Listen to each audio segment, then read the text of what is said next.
வணக்கம் ஃப்ரெண்ட்ஸ் இது வந்து கருப்பு கவுனி அரிசி.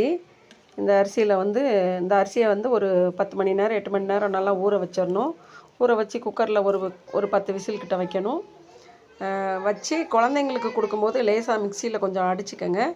இப்போ நான் அந்த அரிசியை குக்கரில் வேக வச்சு வெல்லம் தேங்காய் பால் எடுத்து ஊற்றிருக்கேன். ஏன்னா இதுவும் தேங்காய் திருகி போடுறத சாப்பிடும்போது கொஞ்சம் குழந்தைங்களுக்கு கொஞ்சம் கஷ்டமாக இருக்கும். அதனால் தேங்காய் பால், ஏலக்காய், வெல்லம் 3 வந்து போட்டிருக்கேன். நான் தேங்காய் பாலை அரைச்சி எடுத்து ஊற்றிருக்கேன். வெல்லத்தை கரைச்சி இந்த மாதிரி வந்து ஏலக்காய் போட்டு, ஏலக்காவும் நான் தேங்காவோடு சேர்த்து அரைச்சிருக்கேன். அப்போ தான் குழந்தைங்களுக்கு டைஜஷன் ஆகும். இந்த மாதிரி செஞ்சு கொடுங்க. குழந்தைங்களுக்கு நம்ம இப்படி வந்து கொஞ்சம் மென்று சாப்பிட்டா தான் அதில் சத்து இருக்கும், நார்ச்சத்தெல்லாம் இருக்கும். குழந்தைங்களுக்கு கொடுக்கும்போது கொஞ்சம் லேசாக மிக்சியில் ஒரே ஒரு சுற்று மட்டும் லேசாக சுற்றி கொடுங்க.